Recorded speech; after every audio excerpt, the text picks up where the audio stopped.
Assalamu alaikum warahmatullah. Yan wa fatan kuna lahiya, alheri ya kai muku.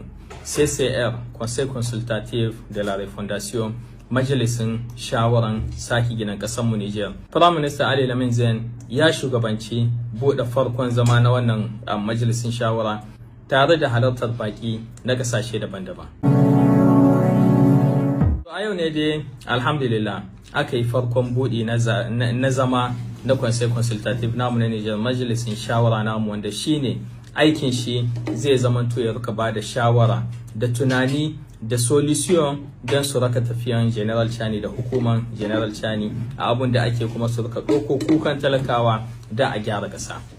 Mun gani sosai baki sun zo daga ƙasar Chadi, daga ƙasar Ghana, sun aiko presidentin su na assembly. Mali da Burkina Faso daman tare ne tafiyan IS su ma suna nan, sannan kuma da halartar baki daban-daban na ambasadori da manyan ma'aikata wanda suke cikin Niger. A wannan tafiyan General Tumba da ya yi bayanin shi ya ƙara tabbatar da aikin Conseil Consultatif na cewa su kawo shawara da vision don a raka wannan tafiyan a gyara ƙasa. Shi ma da ya buɗin tafiya Prime Minister Ali Lamin Zen a shugabancin shi wannan abun ya ƙara jinjina tafiyan da ake kuma da bakin da suka zo mana, sannan kuma ya ƙara cewa yanzu dai mu kam 'yan Niger muna kallon wannan Conseil Consultatif don su kama su masu kana shawara a hidda ƙasa daga matsalolin da take ciki. Abu mai kyau na cewa baki sun zo daga ƙasashe daban-daban wanda yake nuna da cewa alhamdulillah tafiyar mu ta diplomasi ta Niger ko kuma ta IS muna da abokanin hulɗa daban-daban na ƙasashe daban-daban, kenan dai ba irin ƙarshe-ƙarshen da ake bane ake cewa an IS yanzu ba a yi da su a duniya.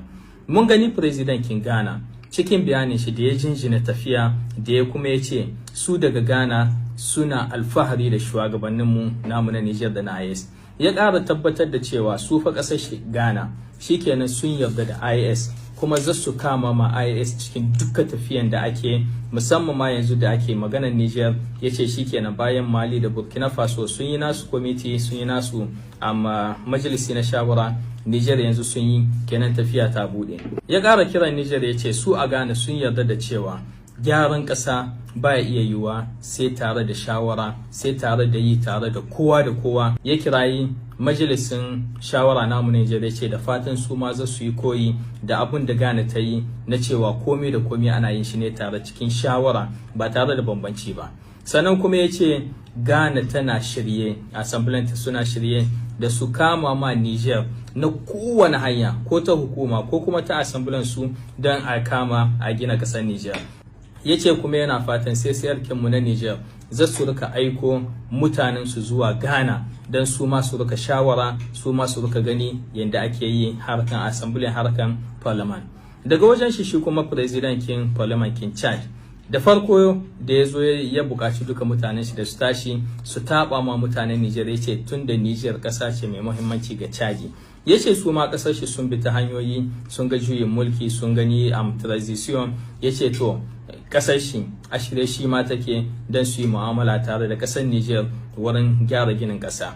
Ya yi kira shi shugaban assembly King Chad, ya ce yana kiran 'yan Niger mu zama mutane ɗaya, mu zama kenan kanmu a haɗe, tun da haɗin kai shine kyan tafiya. Cikin abubuwa wanda masu muhimmanci ya kamata mu lura da su shine maganan President King CNT, Conseil National de la Transition na Mali, kenan majalisin shawaran Mali. Ya yi magana anan ta IS, ya ce IS shi kenan tafiyan mu ta ƙare, babu zancen komawa da baya.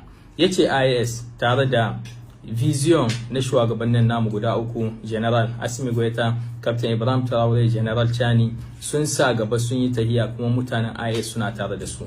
Ya ce Sahel gaba ɗayanta ba za ta yarda ba a zuwa ƙara mata mulkin mallaka. Sahel ya ce mun san arzikinmu, mun san ƙarfinmu, mun san amfaninmu ko muna tafiya. Ya yi jinjina ta musamman ga sojawa wanda suka ba da rayuwansu don kare ƙasa, kuma ya ce musu su da sunan IS gaba ɗaya jinin sojin da yake zubewa ba zai ta yi a banza ba. Insha Allah rana za ta zo da zai zamanto mun cikan duka wani ɗan ta'adda mun gama da su, mun kawo zaman lafiya.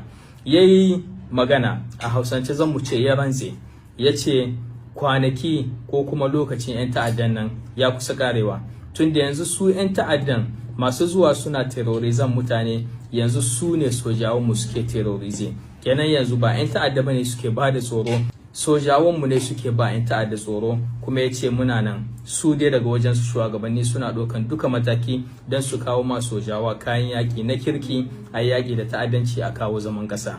President kin Conseil Consultative na Mali haka ya kira matasa na cewa da musan da amfanin ƙasanmu, musan da amfanin sahilkinmu, musan da arzikinmu, kuma cewa an fara tafiya ne ha abada babu ja da baya, sahel sai ta yi nasara. Abu ne mai mahimmanci yin Conseil Consultative. Mun gani an yi shugaban kasa an maida General Chani President de la Republique, shugaban jamhuriya, aka zo aka yi sabon gouvernement, aka cancanza ministrori, yanzu an zo an kafa Conseil Consultative, majalisin shawara parliament kenan, daga baya kuma sai ya sauran a zo a sa Conseil ko kuma kurdeta majalisi na shari'a. Niger alhamdulillah kasashe da yawa suna zuwa suna ƙara jinjina mana, suna ƙara yarda da tafiyan da muke. To yanzu mu ne kwallo tana hilin mu ne ya kamata mu yi rawan da ya kamata a gani, a ce gaskiya da gaske ne mu ma muna yi da gaske, musamman ma yanzu tafiyar mu ta yes. Muke kiran duka mambar na Conseil Consultative, conseiller ake kiran su yanzu, mashawarta, na cewa dan Allah dan Annabi ku rike amana, ku rike amana, ku rike amanan kasa. Niger mu duka yau muna bayan ku, muna goya muku baya, kuma muna muku fatan alheri da ku hidda kasan mu, da ku kawo shawara wanda zata hidda kasan mu daga duka cikin matsalolin da zamu yi ta daga kasan mu zama abun kirki. To ku conseiller na Conseil Consultative, ku rike amana, ku yi aiki dan kasa, ba dan kanku ba, ba dan wasu mutane ba, ba dan ku ba wasu haushi ba, ba dan ku jiya ma wasu daɗi ba, kawai dan ci gaban kasa, dan gyaran kasa, cikin adalci, cikin tsoron Allah. Allah ya kama muku cikin wannan sabon tafiya da kuka kama na shawaran kasa. Abu ne mai matukar wahala, amma insha Allah in dai zuciya ce mai kyau kuma ana aiki tare hannu bisa hannu, insha Allah Niger kin mu zan mu fita. Allah ya kama muku mamban namu conseiller kenan na Conseil Consultative. Allah ya kama ma kasan mu Niger, Allah ya kama ma hukumar mu, Allah ya kama ma CNSP kin mu, dan mu hita daga duka matsaloli, mu zama mu ma jagorori ne, kasan mu ta ci gaba, ta bunkasa a wannan tafiya ta IS da tafiya ta Africa. Allah ya kama mana, Allah ya samu dace.